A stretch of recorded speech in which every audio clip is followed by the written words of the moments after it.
मित्रांनो नमस्कार. या भागात आपण पाहणार आहोत की ancient view of about atoms. त्याच्यामध्ये इंट्रोडक्शनचा भाग बघितला तर सुरुवातीला ॲटम्स जी काही फंडामेंटल बिल्डिंग्स आहेत त्याच्याबद्दल आपण बोलणार आहोत. तर या बिल्डिंग ब्लॉक्समध्ये जर ॲटम हे इंडिव्हिज्युअल असतं तर सगळ्यांनाच माहीत आहे. आणि या इंडिव्हिज्युअलिटीमध्ये सुरुवातीला काही शास्त्रज्ञांनी याचा विचार केला. त्याच्यामध्ये शास्त्रज्ञांनी असं सांगितलं की चार्ज पार्टिकल असतात ते पॉझिटिव्ह निगेटिव्हला त्यांना नंतर कळालं की निगेटिव्ह चार्ज जे असतात ते इलेक्ट्रॉन असतात. जे थॉम्सन यांना 19व्या शतकामध्ये त्यांना ॲटमबद्दल त्यांनी जाणून घेतलं की इंडिव्हिज्युअल आहेत, पण त्याच्यामध्ये पण आणखीन काही सब ॲटॉमिक पार्टिकल असतात, त्याला आपण इलेक्ट्रॉन म्हणू शकतो. गोल्डस्टीन जे आहेत तर ते पॉझिटिव्ह चार्ज आहेत आणि ते चार्ज आहेत तर ते त्याला आपण 1886मध्ये त्यांचं डिस्कवर्ड झालं होतं कॅनल रेजच्या एक्सपेरिमेंटनं. आणि त्याच्यानंतर जे काही झिरो चार्ज त्याचा चॅडविकचा विचार त्यांनी नाही केला. आपल्या भारतामध्ये आपल्या महर्षी कणाद यांनी 6व्या सेंचुरीमध्ये म्हणजे BC 6 BCमध्ये टायनी पार्टिकल त्याला परम म्हणजे काय फायनल अल्टिमेट पार्ट म्हणजेच त्याला असं नाव दिलं. आणि अणू म्हणजे सर्वात लहान कण किंवा पार्टिकल आपण म्हणतो. आता सांगायचं झालं तर डॉल्टन ॲटॉमिक थेअरीनुसार त्याच्यामध्ये काही थेअरीचे जे पॉस्युलेट म्हणूयात त्याच्या पहिलं डॉल्टन ॲटॉमिक थेअरीच्या पहिलं कणाद, डेमोक्रिटस आणि लॉसिपस या सर्वांनी याची डिस्कवरीबद्दल काही गोष्टी सांगितल्या होत्या. कंपोजिशनबद्दल सांगायचं झालं डॉल्टन ॲटॉमिक थेअरीच्या त्याच्यामध्ये इंडिव्हिज्युअलिटी आहे.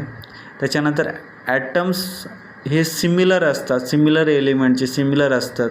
कॉम्बिनेशन ऑफ ॲटम याच्याबद्दल सांगितलं होतं. त्याच्यानंतर रोल ऑफ ॲटम केमिकली कशा पद्धतीने असतात.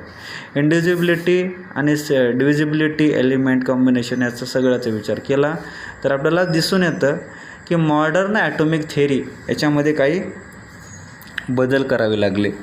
त्याच्यानुसार त्यांचे काही पॉस्युलेट आपल्याला पाहायला भेटतात. Atoms can not further divided by the electron, proton and neutron. तर त्यांनी सांगितलं की जे ॲटम डिफरंट एलिमेंट आहेत त्याला डिफरंट मास असते आणि जे मोलिक्यूल असतं प्रोटॉन हायली कॉम्प्लेक्स असते जे प्रोटीनचं. ॲटॉमिक मॉडेलमध्ये त्यांनी काही डिस्कवरी सांगितलेत. त्यांच्यामध्ये इलेक्ट्रॉन, प्रोटॉन आणि न्यूट्रॉन असतात. तर ते कशा पद्धतीनं अरेंज झालेले आहेत, how to arrange that. Thomson atomic थेअरीनुसार फर्स्ट ॲटॉमिक मॉडेल जे आहे तर ते कोण डिस्कवर्ड केलं, प्रपोज केलं तर जे थॉम्सन यांनी 1903ला. आणि त्याच्यानंतर it content positively charge and negatively charge particle.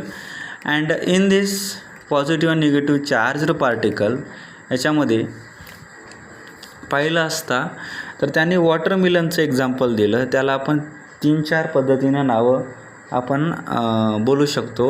Watermelon model, Apple पाय मॉडेल, प्लम पुडिंग मॉडेल आणि रेझिन्स पुडिंग मॉडेल असे 3-4 नावं दिलेली आहेत.